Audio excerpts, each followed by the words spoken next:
Listen, I'm going to give you a little quiz here. It's me and Grayson's already talked about it before. Do you know what the original name of Talladega Nights was going to be?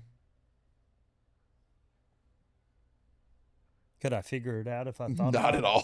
There were two actually. There was two? So okay. the original, to my knowledge, was Red, White, and Racing.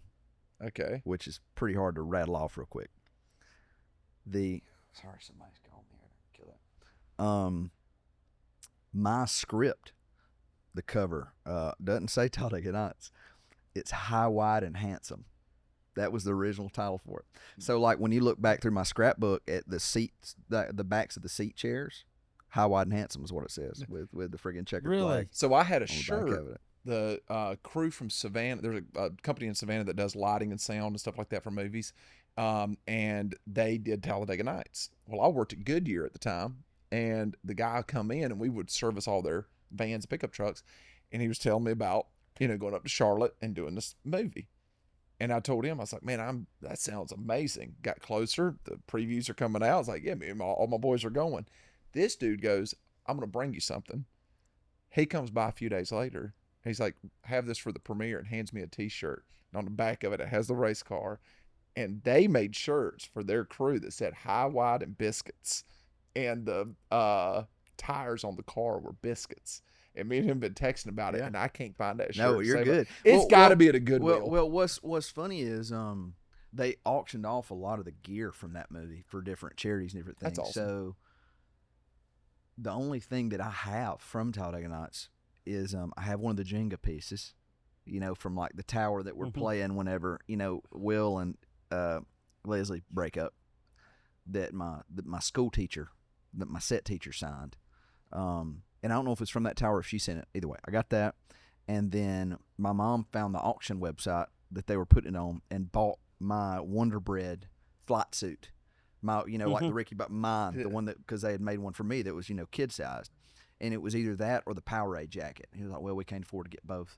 So we'll get the, if he never works again, we'll have it. And if he does work again, then by God, it'll pay for it. Is it in a frame at Mom and Dad's house? It's in a shadow box at the house. I love it. That's awesome. with my little Chuck Taylors that I wore with the wardrobe tag on it. And I try to Clanton, Alabama. In Clanton, Alabama. And I try to keep, I've always been really blessed to be able to get away with sneaking off with some of my props. So like Fregley from the Wimpy Kid movies, I had braces and they were on retainers that snapped in. So I kept my braces. I kept my Coke bottle, Urkel glasses. From Blue Ridge, I keep my carabiner with my keys, because there's do you ever watch James Gregory, the comedian James Gregory? Oh, James Gregory might be the funniest. You would love. You want to guess? I'm surprised you never. Yeah. James Gregory. Yeah. So he does a bit about. He's like, I think there's a conspiracy to make rednecks on the news look like dumbasses. He said, because whenever you cut on the news, and April 27th happened, and there's a tornadoes ripped through town, he said, you're going to find a couple standing next to a tipped-over trailer house, like this, with no teeth, and the little guy is not abroad to be found. Nope. He said she's going to be about the size of that recliner, wearing polyester pants and flip-flops, and he's going to be standing there, all 114 pounds, 112 if you don't count the belt buckle, and a big wad of keys.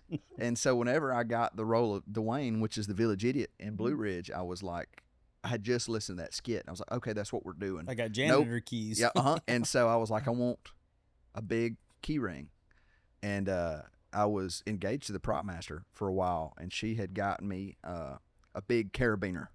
And so I kept the carabiner and the keys, and so like those are different props that I keep, which is cool. James Gregory's so funny. God, he's good. James Gregory's the best. You've got his accent and the way he sounds like his mouth's full of marbles when he talks. 100%.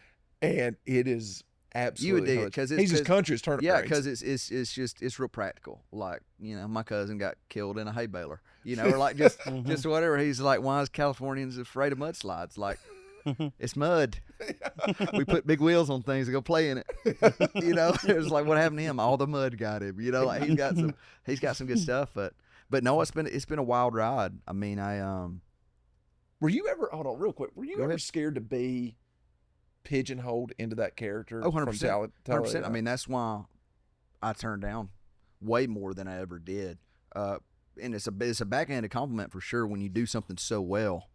that you get offered a crap ton of roles, in that same vein. So when I did Talladega Nights, I got offered everything after that was all like, brat child roles. And so we turned down stuff for 2 years. And then after I did Wimpy Kid, I got offered every like nerdy, strange, weird, Urkel type role. And I certainly, at that point I was coming out of middle school like, I don't want to do this the rest of my life. And so it was another, that was that 4-year gap of like, well, crap, I did it well enough that I'm getting offered all these things. But I don't want to, be known for. What's the most important role that you turned down? Do you even know like the most successful role one you I turned down? No, I don't know the most successful one I turned down, but I tell you the one that I was most pissed off about not getting. My mom, most of the time, Mom would get the script before I would, and when I was a kid, and she would read it. And the only 2 scripts that made her cry was a movie that I did called The Rainbow Tribe and The Blind Side. And I was that close to getting SJ playing the kid on The Blind Side, and I was too tall. Really? I was like, of all things, that would have been a cool one. I'm too tall.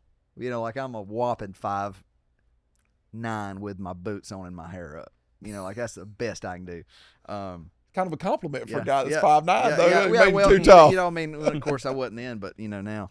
But the way I tell people is film is. Music is competitive. Film's a different kind of competitive in that when I did Greyhound, the Hanks movie, I didn't know this until after the fact, 7,000 people auditioned for 2 roles. Same 2 roles I auditioned for. And they picked 30 of, those 7,000. So I don't know what the odds were with Talladega Nights. But the way I describe it is, because people are always like, well, how do you deal with rejection, this, that, and the other? It's different for me because I started acting so young. I didn't have like health insurance and supporting the family that was dependent on me showing up and doing this. So it's always been a way more lax approach to the rejective, side of it. But if me and you read the same book, same character description, we still going to have 2 different people in mind. And that's not counting who's doing well at that point in time and how tall they are. Because if Tom Cruise is 5 whatever he is, you can't stick, Grace Jones next to him because she's 11 feet tall. So now everybody else has got to be cast shorter than that. And that's, okay, well, if the producer's grandson wants to hop in, well, now I'm out of a job. So it was a different, there's just so many variables to it. It doesn't make me mad that if I didn't get something, there's always roles that, you want to get or you want to be offered. But when it comes down to it, there's so many different things going on. It's not.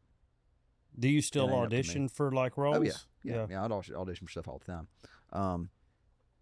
Also a film though, somebody will come up, I've got a handful, sitting right now going, hey, we've written something for you we really want you to do, but either the studio hadn't picked it up or we've got X, Y, and Z. We're planning to film it in 2028, And so that's the thing with music, which I started touring when I was 5, started doing Southern Gospel with my folks. And then I led worship on staff from the 7th grade till the end of my undergrad, which is when I put my band together. And so we've been running around. We've got open for 8 Grammy winners in the past 8 years. It's a Southern rock crew.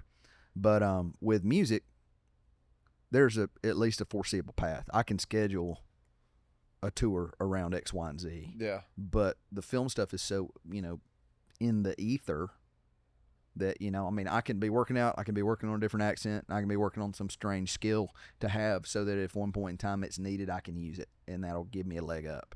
Mm-hmm.